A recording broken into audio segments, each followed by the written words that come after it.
नमस्कार साथियों, स्वागत है हमारे YouTube channel Awadh edu hub में।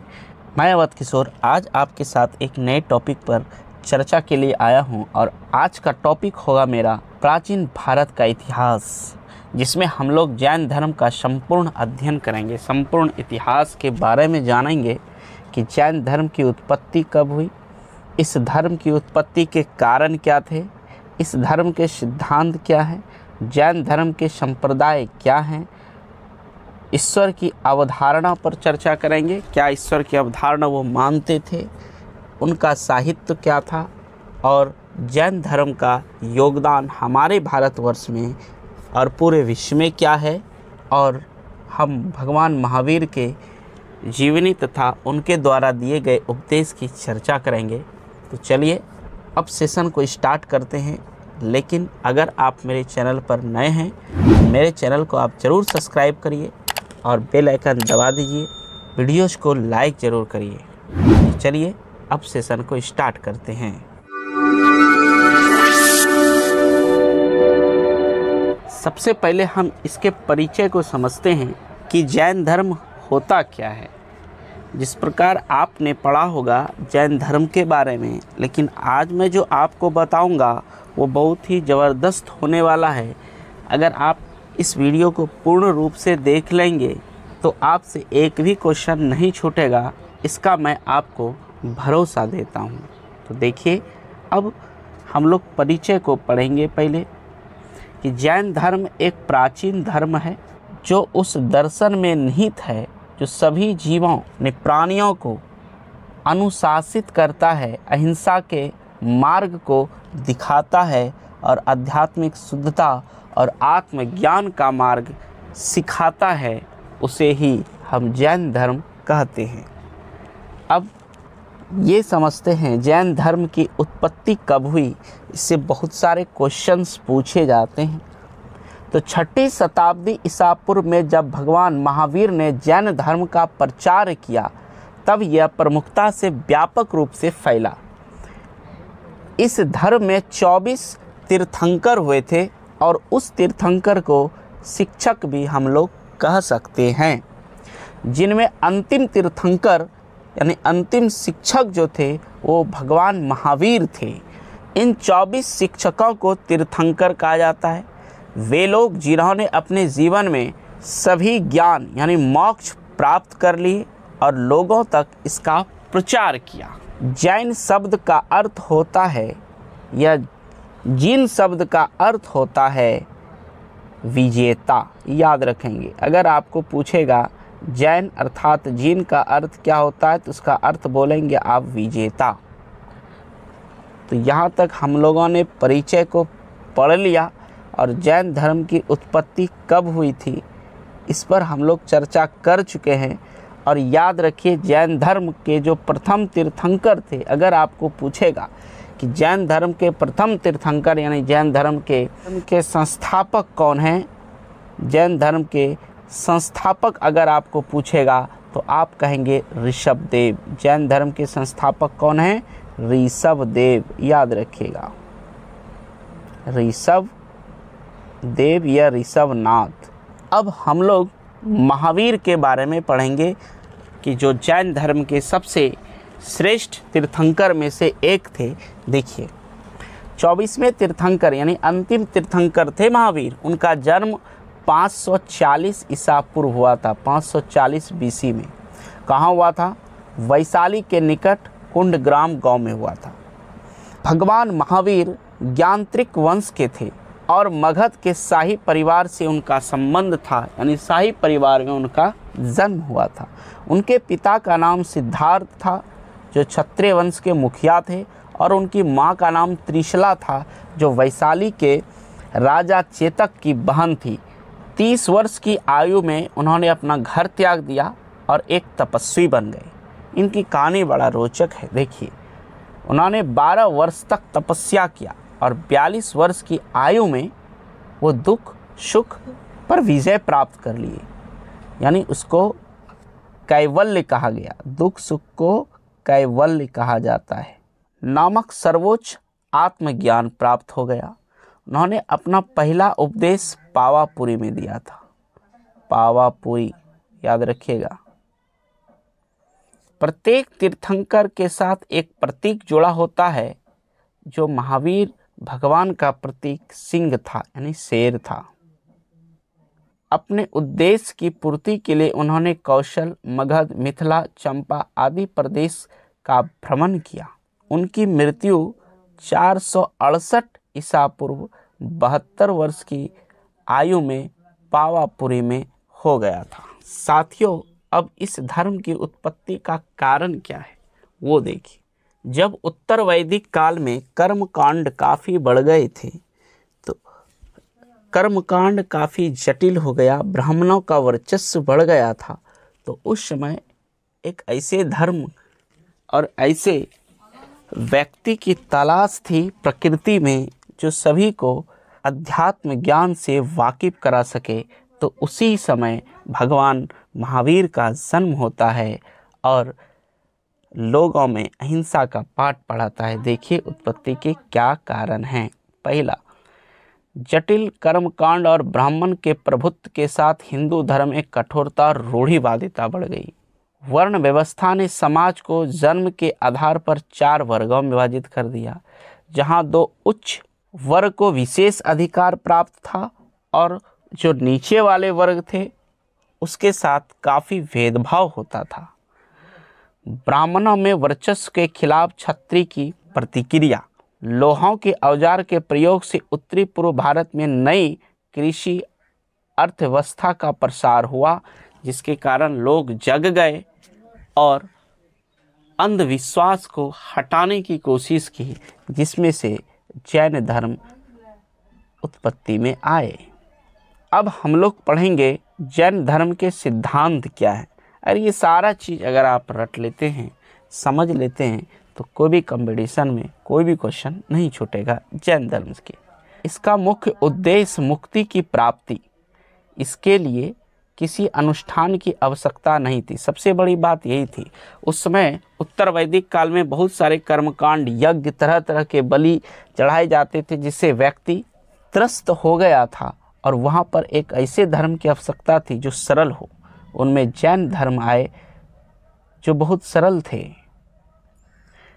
इन्हें 3 सिद्धांतों के माध्यम से प्राप्त किया जा सकता था। देखिए वो कौन कौन। सम्यक दर्शन, 3 रत्न हैं ये। सम्यक दर्शन, सम्यक ज्ञान और सम्यक चरित्र। ये 3 के माध्यम से आप मोक्ष की प्राप्ति कर सकते हैं, ऐसा जैनियों ने कहा। अब जैन सिद्धांत क्या है, जो 5 जैन सिद्धांत है वो क्या है। देखिए, पहला अहिंसा। अहिंसा का मतलब ये नहीं होता है कि किसी की आप हत्या नहीं करें। अहिंसा का मतलब होता है किसी को चोट भी नहीं पहुंचाना है, चाहे वो मानसिक रूप से हो या शारीरिक रूप से।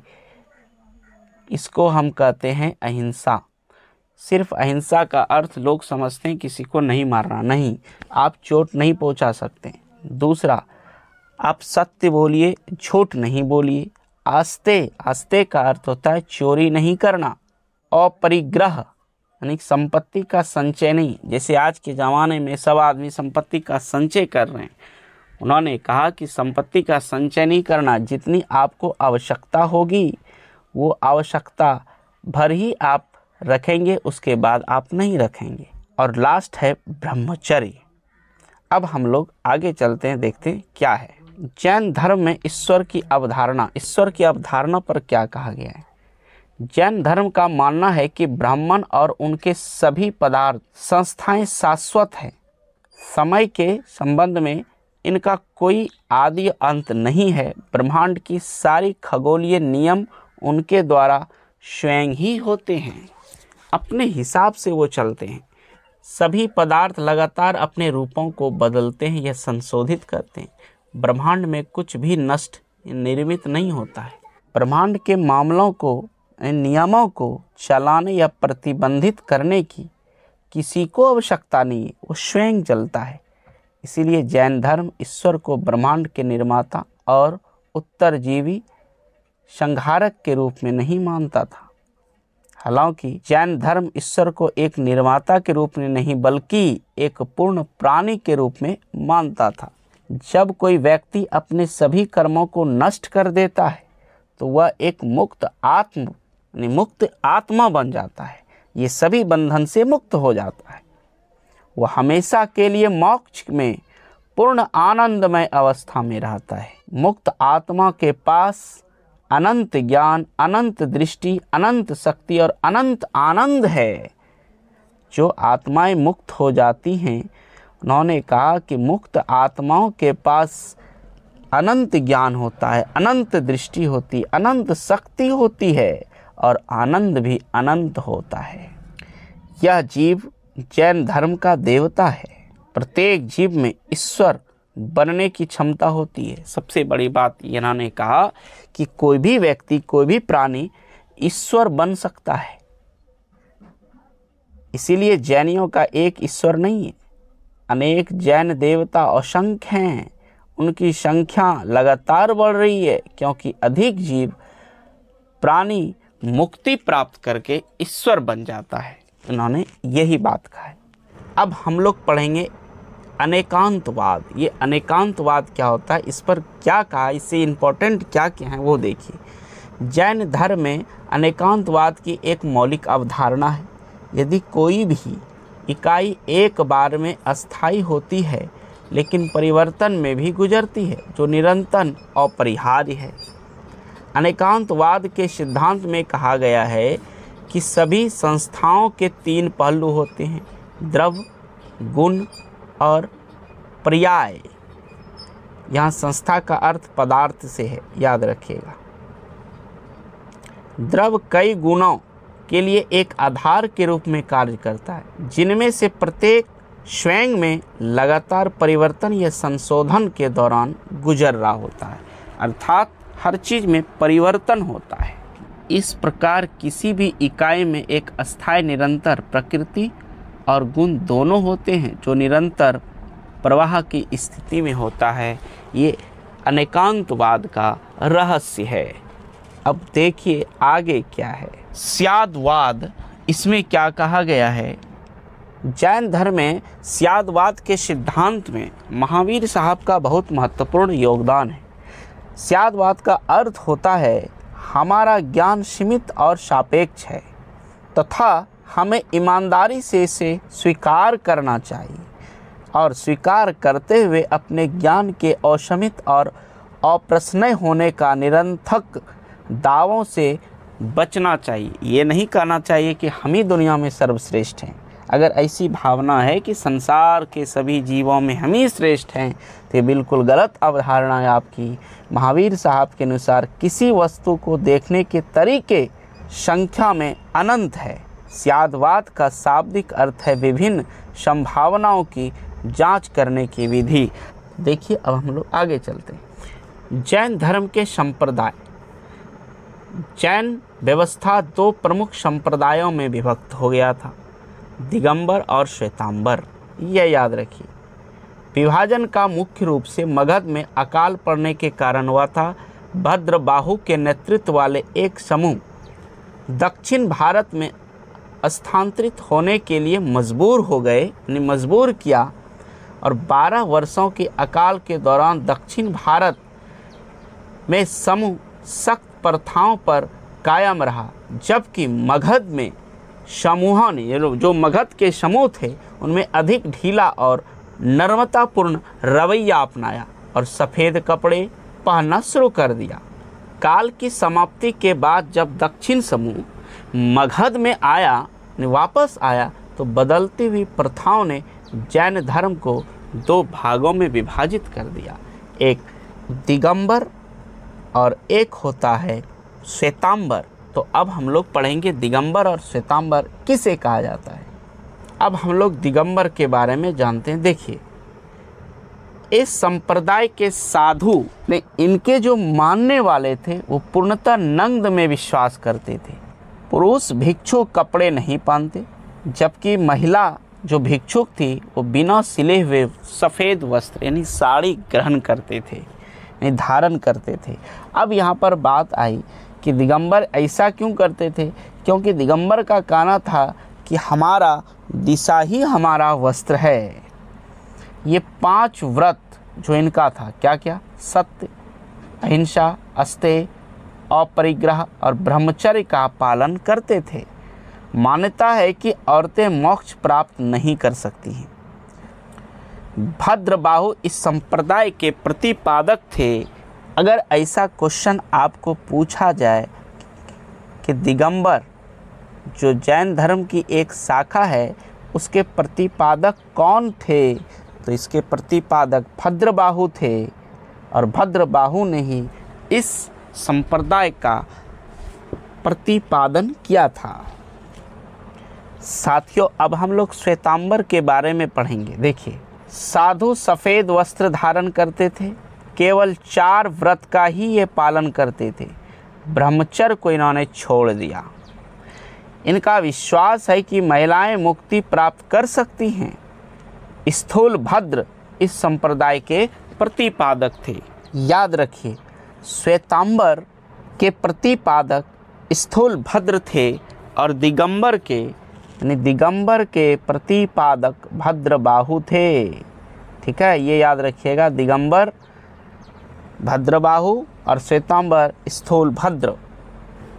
अब यहाँ पर बात ये है कि जैन धर्म का प्रसार क्यों हुआ इतने व्यापक तौर पर। देखिए, महावीर ने अपने अनुयायी को आदेश दिया कि जिसमें पुरुष और महिलाएं दोनों को शामिल किया जाए, कि जब तक दोनों शामिल नहीं होगा तो ये धर्म आगे नहीं बढ़ेगा। जैन धर्म खुद को ब्राह्मणवादी धर्म से बहुत स्पष्ट रूप से अलग नहीं करता। अतः ये धीरे धीरे क्या हुआ कि पश्चिम और दक्षिण भारत में फैल गया, जहाँ ब्राह्मणवादी व्यवस्था कमज़ोर थी। महान मौर्य राजा चंद्रगुप्त मौर्य ने अपने अंतिम वर्षों में जैन तपस्वी बन गए और कर्नाटक में जैन धर्म को बढ़ावा मिला था। मगध में अकाल के कारण दक्षिण भारत में जैन धर्म का प्रसार खूब हुआ। यह अकाल 12 वर्ष तक चला और भद्रबाहु के नेतृत्व में बहुत से जैन अपनी रक्षा के लिए दक्षिण भारत चले गए। उड़ीसा में इसे खारवेल के कलिंग राजा का भी संरक्षण प्राप्त था। इसीलिए जैन धर्म का प्रसार हुआ।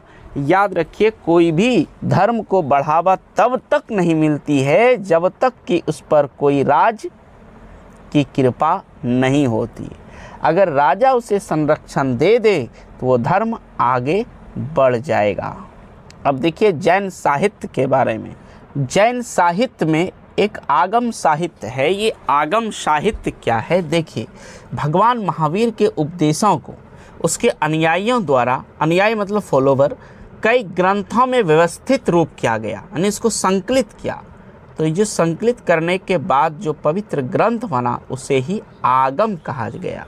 और आगम साहित्य भी 2 समूह में विभाजित हो गए, अर्थात भगवान महावीर के उपदेशों को जो संग्रहित किया गया उसको कहा गया आगम। इसके अंग, 2 अंग कौन कौन है? एक है अंग आगम, एक है अंग बाह्य आगम। देखिए, अंग आगम क्या है? इन ग्रंथों में भगवान महावीर के प्रत्यक्ष उपदेश है। इनका संकलन गणधरों ने किया। भगवान महावीर के तत्काल शिष्यों को गणधर के नाम से जाना गया। अब क्वेश्चन पूछेगा, भगवान महावीर के उस समय के शिष्य जिन्होंने इस ग्रंथ का संकलन किया था उसे क्या कहा गया? तो उसको कहा गया गणधर। याद रखिएगा, गणधर। सभी गणधरों के पास पूर्ण ज्ञान था। उन्होंने मौखिक रूप से भगवान महावीर के प्रत्यक्ष उपदेश को 12 मुख्य सूत्रों में संकलित किया। इन ग्रंथों को अंग आगम कहा गया। अब इसके बाह्य अंग आगम को देखते हैं। ये ग्रंथ अंग आगम के विस्तार हैं। इन्हें श्रुत कैवलिन द्वारा संकलित किया गया था। कम से कम 10 पूर्व ग्रंथों का ज्ञान रखने वाले को जो भिक्षुक होते थे उसको श्रुत कैवलिन कहा जाता था। श्रुत कैवलिन ने अंग आगम में परिभाषित वस्तु का विस्तार करते हुए कई ग्रंथ लिखे। सामूहिक रूप से इन ग्रंथों को अंग बाह्य आगम कहा गया, जिसका अर्थ अंग आगम से बाहर होता है। 12वें अंग आगम को दृष्टिवाद कहा गया। दृष्टिवाद में 14 पूर्ण ग्रंथ हैं जिन्हें पूर्वा या पूर्वागम भी कहा गया। अंग आगमनों में सबसे पुरानी पवित्र ग्रंथ है, वे प्राकृत भाषा में लिखे गए थे। ये बहुत इंपॉर्टेंट है। ये कौन भाषा में लिखे गए थे? तो प्राकृत भाषा में। अब आगे देखिए, गैर आगम साहित्य। इनमें आगम साहित्य और स्वतंत्र कार्यों की व्याख्या है जो बड़े भिक्षु, ननों और विद्वानों द्वारा संकलित किया गया है। ये प्राकृत, संस्कृत, पुरानी मराठी, गुजराती, हिंदी, कन्नड़, तमिल, जर्मन, अंग्रेजी आदि कई भाषाओं में लिखा गया। ये जो बाहर में भी जैन धर्म का प्रचार हुआ, वहाँ पर जब अन्य जैन गुरुओं ने जो उपदेश दिया उसमें उसको जो संकलित किया गया तो उस पुस्तक का नाम रखा गया गैर आगम साहित्य। जैन परिषद को देखिए, यह 3री शताब्दी यानी 3री शताब्दी ईसा पूर्व पाटलिपुत्र में आयोजित हुई थी। इसकी अध्यक्षता स्थूलभद्र ने किया था। प्रथम जैन संगति का प्रथम जैन परिषद जो हुआ उसकी अध्यक्षता स्थूलभद्र ने किया था। और ये कहाँ हुआ था? तो पाटलिपुत्र में हुआ था। कब हुआ था? तो 3री शताब्दी में। अब हम लोग चर्चा करेंगे द्वितीय जैन परिषद। देखिए, इसे 512 ईस्वी में वल्लभी में आयोजित किया गया था और इसकी अध्यक्षता देवर्षि क्षमा श्रवण ने किया। इसमें 12 अंग और 12 उपमांगों का अंतिम संकलन किया गया था। साथियों, अब हम लोग पढ़ेंगे जैन धर्म और बौद्ध धर्म में क्या अंतर है। देखिए, जैन धर्म ने ईश्वर के अस्तित्व की मान्यता दी थी, जबकि बौद्ध ने ईश्वर के अस्तित्व की मान्यता नहीं दी थी। जैन धर्म वर्ण व्यवस्था की निंदा नहीं करता था, जबकि बौद्ध धर्म पूर्णतः निंदा करता था। जैन धर्म आत्मा के पुनर्जन्म में विश्वास करता था, जबकि बौद्ध धर्म नहीं करता था। भगवान बुद्ध ने मध्यम मार्ग का निर्धारण किया था, जबकि जैन अपने अनुयायियों को कड़े जीवन बिताने के लिए कहा करते थे, उसकी वकालत करते थे। तो यही दोनों में अंतर है। तो साथियों, अब हम लोग पढ़ेंगे लास्ट टॉपिक, वो बहुत ही इम्पोर्टेंट है। देखिए, आज की दुनिया में जैन धर्म की विचारधारा प्रासंगिक है क्यों? देखिए, जैन धर्म का क्या योगदान है? वर्ण व्यवस्था में बुराइयों को सुधारने का प्रयास, प्राकृत कन्नड़ भाषा का विकास, वस्तुकला और साहित्य में बहुत योगदान दिया है। अनेकांतवाद के जैन सिद्धांत का सामाजिक संदर्भ में व्यवहारिक शब्दों में अनुवाद करने का अर्थ होगा 3 सिद्धांत।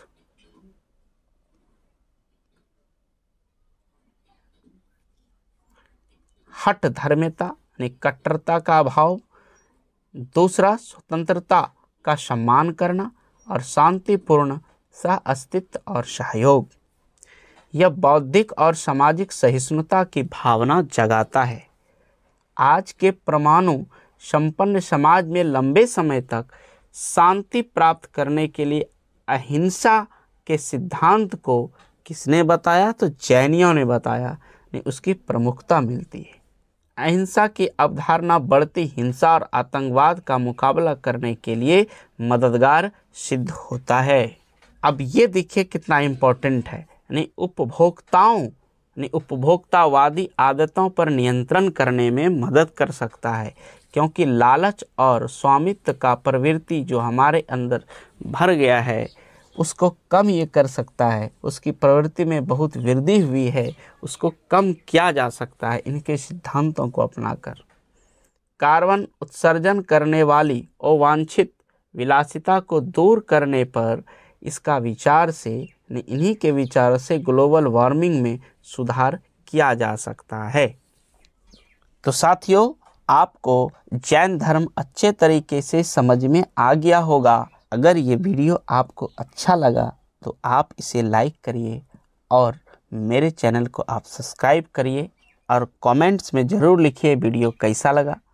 अगर आप कमेंट्स में लिखेंगे तो मुझे मोटिवेट होता है और मैं ऐसे ऐसे वीडियो और लाऊंगा। तो आज के लिए इतना ही, लेकिन अपने व्यक्तित्व का निर्माण इस तरह करिए कि आपके व्यक्तित्व के आलोक से पूरा संसार आलोकित हो। धन्यवाद।